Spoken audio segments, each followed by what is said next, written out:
In the tapestry of life, where every thread holds a story, America in Black and White emerges as a haven for the voices echoing through the heart of our communities. In this podcast, we wade through the rivers of our collective experiences, celebrating the vibrant hues of change brought forth by the whispers of hope and the roars of action. It's more than just a conversation. It's a journey into the heart of our society, illuminated by the light of those daring to dream and do. Join us, and let your voice be the melody that guides us toward a dawn where every color finds its place in the masterpiece of our shared destiny. Together, let's paint a future brimming with the positives that dwell in our minds and the actions that shape our world. Good evening. Good evening and welcome. Welcome to America in Black and White, the show where we do not flinch from truth, where we do not dim the light of the excellence, and where we celebrate with full unapologetic emotions and truth as to. Good evening and welcome to America in Black and White, the show where we do not flinch from truth, where we do not dim the light of excellence, and where we celebrate with full unapologetic conviction the men and women who are doing the quiet, powerful, world-changing work of lifting their communities. I'm your host, Charles Zachary King, and tonight as a special night, Season 4, Episode 93 of this program stands as a testament to what happens when purpose meets passion, when vision meets vocation, and when one human being decides that the measures of their life will not be counted in personal accolades, but in lives transformed. That is what America in Black and White has always been about. We have always believed that our stories matter. We have always believed that the full, unfiltered truth of Black life, its struggles, its glories, its resilience, and its relentless forward march deserves a platform, a megaphone, and a legacy. Tonight, we honor that belief once again. The theme of tonight's episode cuts to the very heart of economic justice in this nation. We're talking about vocational rehabilitation, workforce development, and community empowerment. Three pillars that we built, that when built right, do not just change individual lives, they reshape entire communities. We live in a time when the gap between opportunity and the access is still being drawn along lines of race, zip code, and economic circumstance. We live in a time when too many of our brothers and sisters are told, in ways both spoken and unspoken, that their dreams are too big, their barriers are too high, and their chances too slim. But we also live in a time when leaders rise, leaders who refuse to accept that narrative, who walk into the gap and say, "Not on my watch." Tonight, we honor one of such leaders, a man who has spent decades on the front lines of economic transformation, not in boardrooms, but in communities, not chasing headlines, but chasing results.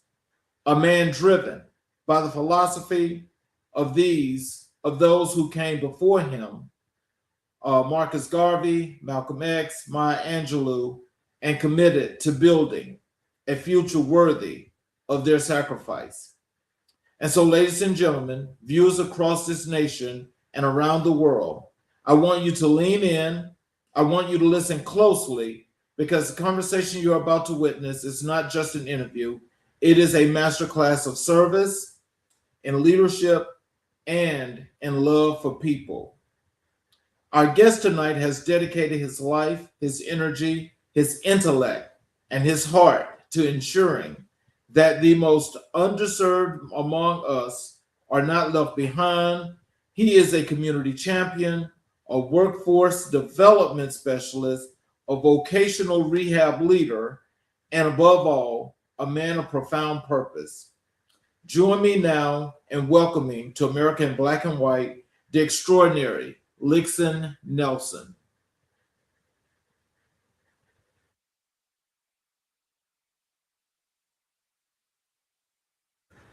We have we've got an issue here, ladies and gentlemen. If you give me a second, I can get Lixon on the show.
Ladies and gentlemen, I want to apologize.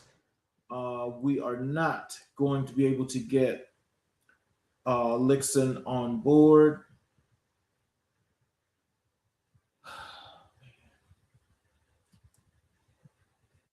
We're going to have to let me just carry on with you guys. And what I will tell you is right now we're at a point right now of where we're at a crossroads. And so let me just talk about some things that are happening right now in America.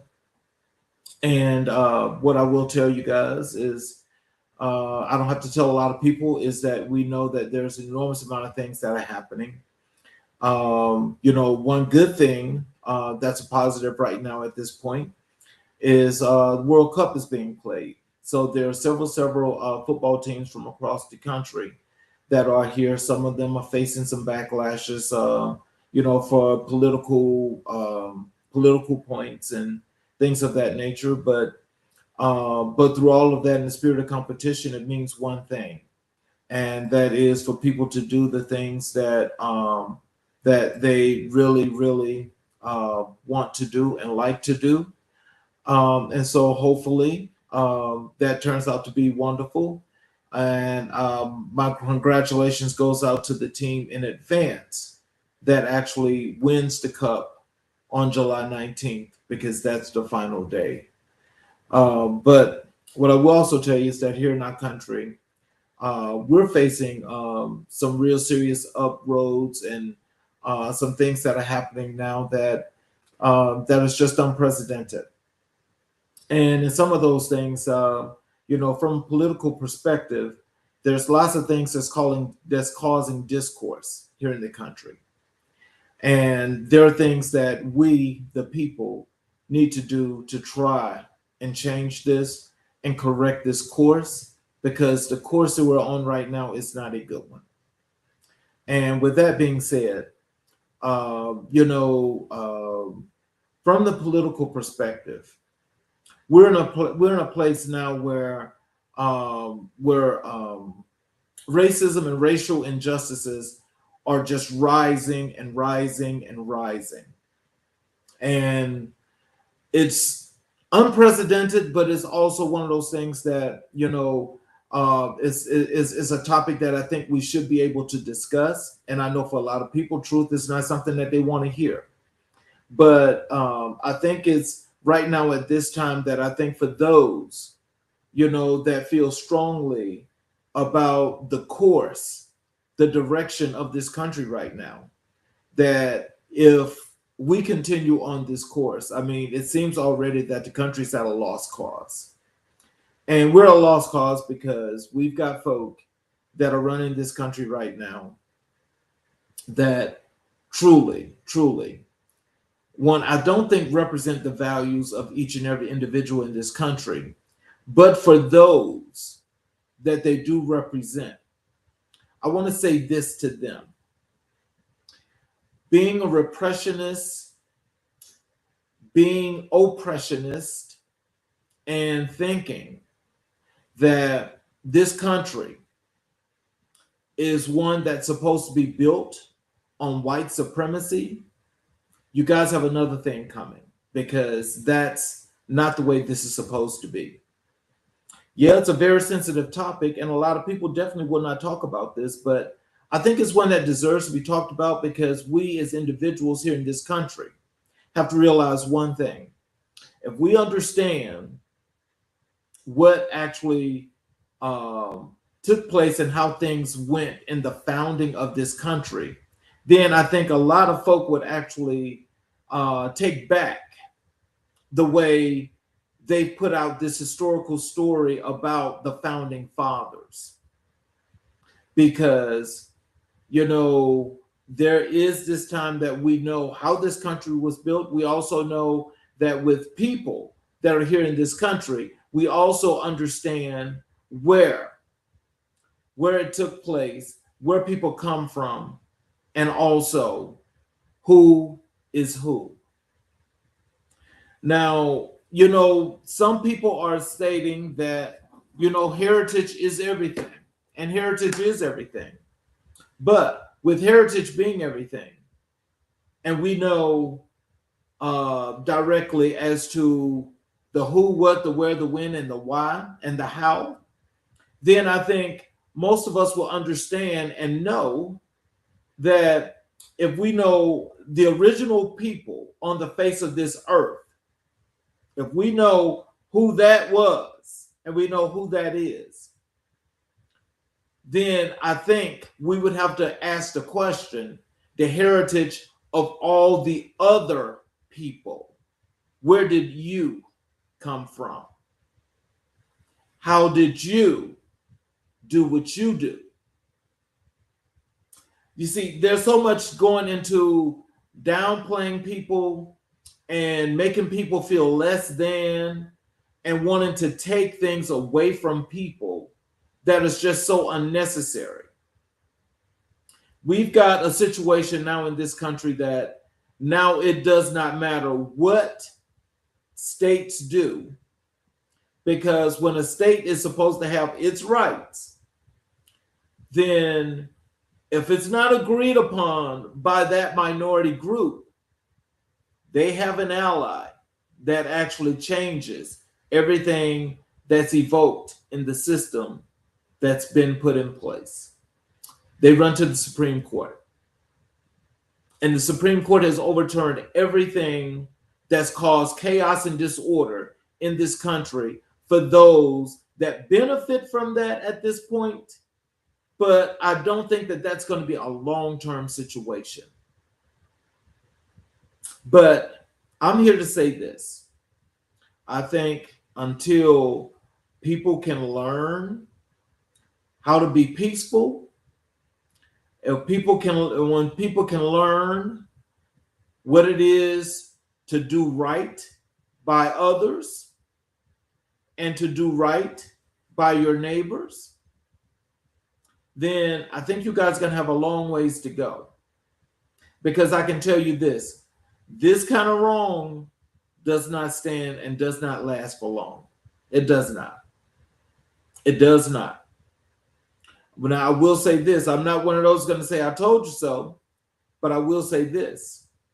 You guys will know when that tide turns, because it's turning right now. It's turning right now. And, you know, I was always told as a little boy, same thing makes you laugh. It's the same thing that makes you cry. If we got that going on, yeah, that's a problem. That's a good thing, shall I say. But it's a problem for those other folk, you know. Now, my thing is this: all this violence that's happening, I mean, is that really necessary? No, it's not. It's not necessary. But what I think is the thing that really makes it what it's supposed to be is the thing that morally most of us were taught, and that is doing right by others. I just want to say that I think that we've got to do some course corrections here for America, because America and this violence that's been over these last a few hundreds of years, 300-400 years of all this violence, this has got to stop.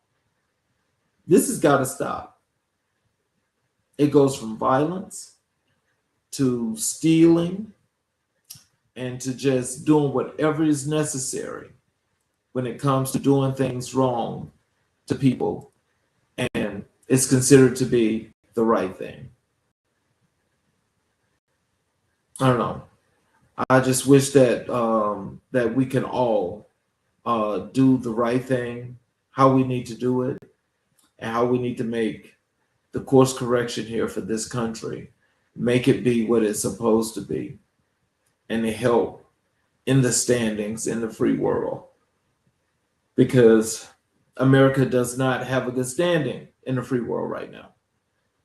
And that's based on the people that are running the country.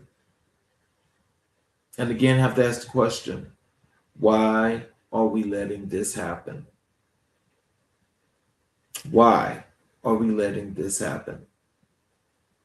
This is the worst thing in the world, but it's happening. I just want to say, and just speaking, this little time here, our guest didn't show for tonight, but, I do think that, there are some things that we can do and should do in order to make things better in this country.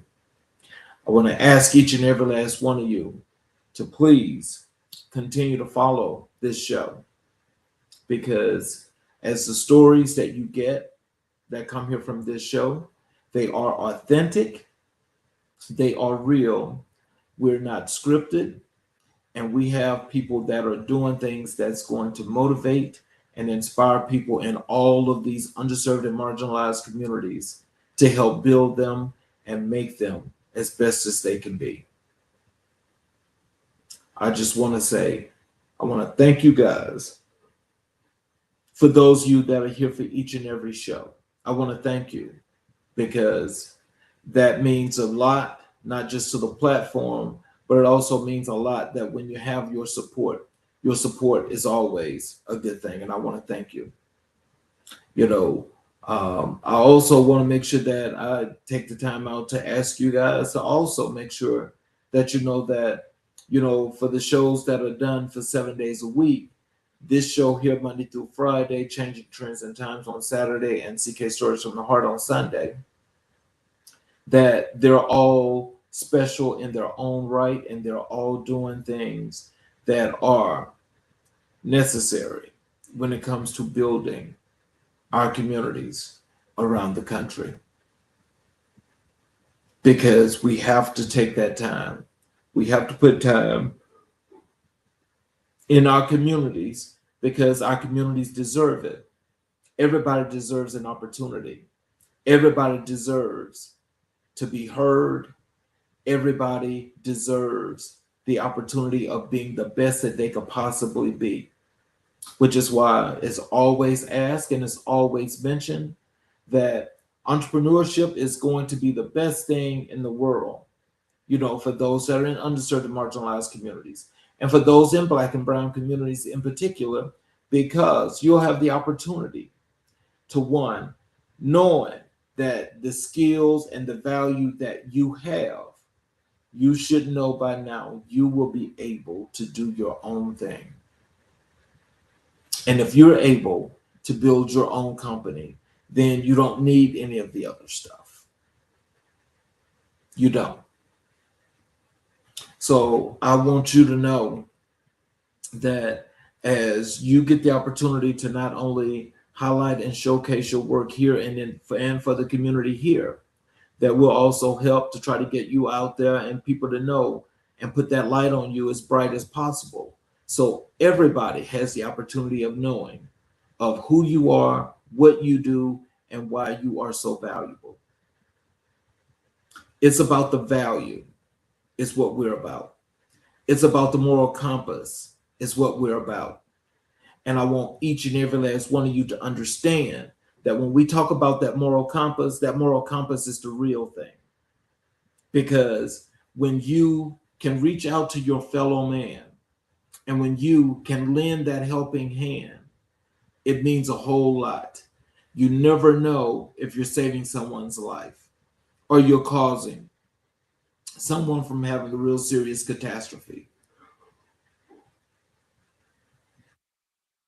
These are the things that I just want to say to each and every individual that's watching, because it means so much to this platform that we get the very best of people to be here.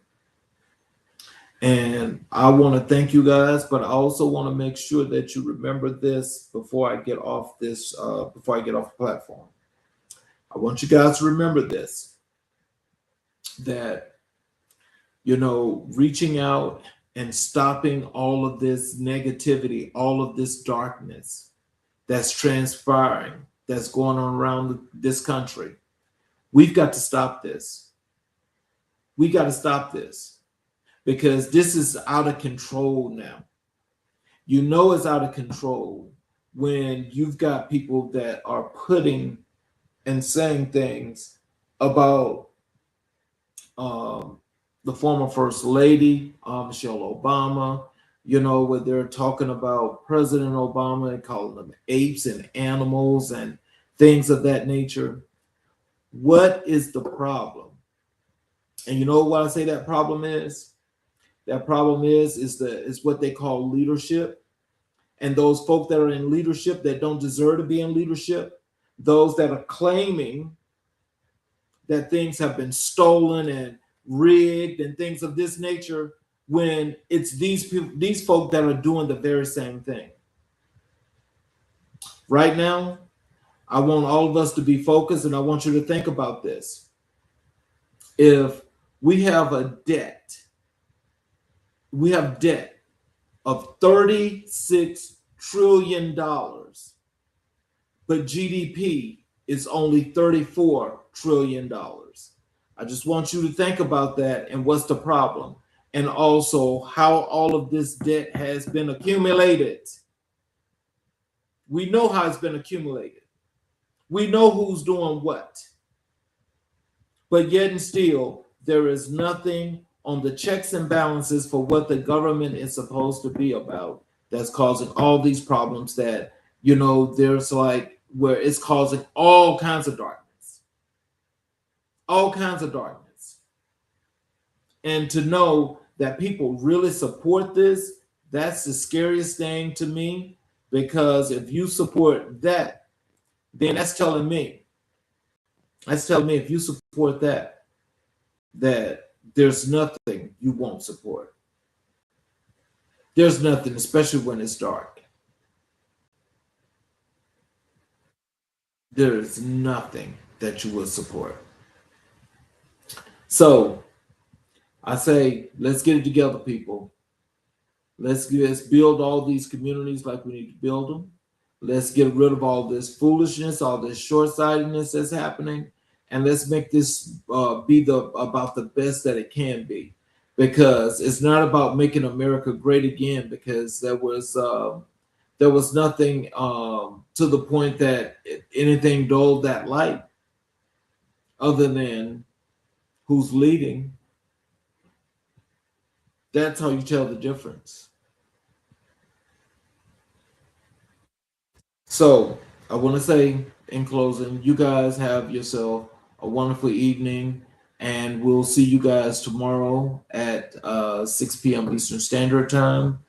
And you guys have a great evening.